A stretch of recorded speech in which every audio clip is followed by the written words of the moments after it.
in just a few minutes. But first to another breaking story. This was breaking as we were downstairs preparing for this newscast, and there was a gasp in the newsroom as the Associated Press wires flashed that the Israeli military has reportedly bombed a military site inside Syria, near the power center of the President Bashar al-Assad's regime in the capital city of Damascus. Now, we're getting this information from the Syrian state-run news agency. Not exactly the arbiter of truth that we would like for it to be, but according to the reporting of Reuters news agency, Israeli jets did indeed attack a Syrian convoy that was, as they put it, attempting to transfer weapons to the Iran-backed terror group Hezbollah. Now, Reuters quoted a Western diplomat who said that convoy, was carrying anti-aircraft missiles and other weapons. Security officials in the region reportedly said this is Israel's warning to the Syrian President Bashar al-Assad and his regime that they will not tolerate Syria transferring any weapons to militants who are vowing Israel's destruction.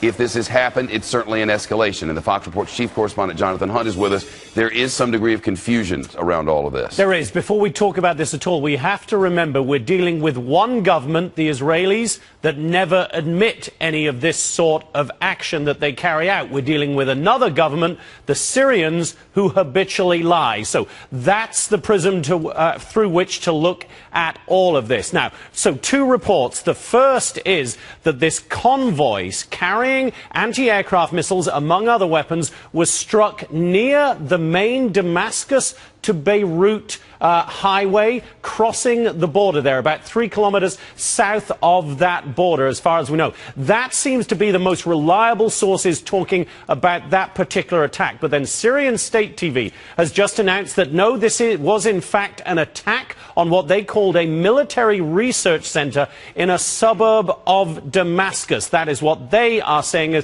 has happened. The Israelis, as I said, not confirming or denying any of this. But every expert you talk to, Shep, will tell you this is all about Hezbollah in Lebanon, that the Israelis have repeatedly said they will not allow the transfer of any sort of dangerous weapons to Hezbollah in Lebanon. One expert I spoke to said this is the beginning. The Israelis have drawn a red line, and we're likely to see a lot more. And he also points out that if Hezbollah launches any counterstrike, then the Israelis will go in very, very hard indeed. Yeah, I was going to ask you what the thinking is among folks at the State Department or beyond about whether Syria might be in a position to do something like that and escalate this. Syria certainly seems to want to transfer weapons. There's a lot of feeling that President Assad is allowing Hezbollah to come into Syria and perhaps get their own weapons caches and take them back. That obviously has always been and will remain a red line for the Israelis. That is what everybody fears here, that this is all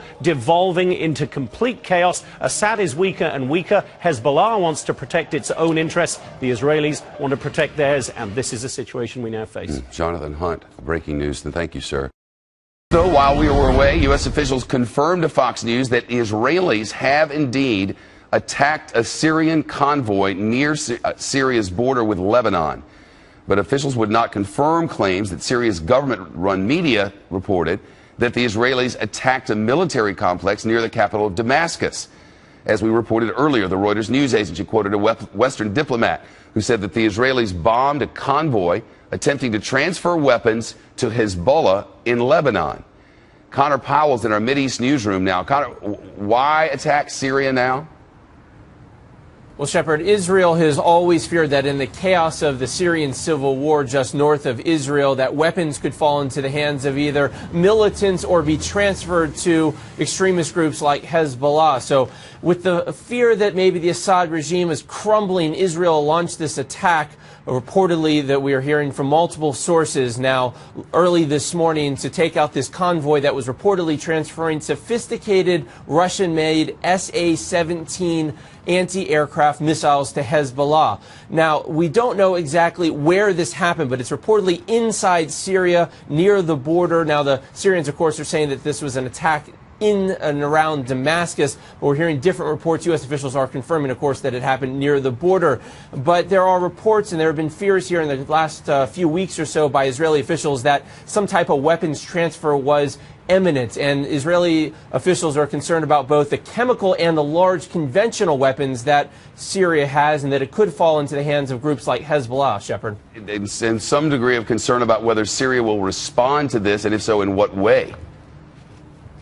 Well, so far, Syria has basically condemned the attack, but the larger question is both Syria and Lebanon and Iran all sort of have an alliance, and Iran recently said that any attack on Syrian soil would be an attack on Iran, but so far neither Syria or Iran have responded. But we are entering a new and very dangerous stage in the Middle East politics and conflict here right now. If weapons are being transferred to Hezbollah, particularly these anti-aircraft weapons, this could be a very big development here in the Middle East, and not one for the better, Shepard. Yeah, if true, a game changer for the Israelis, no question. Connor Powell live with us. Back to him as news develops and the breaking news continues.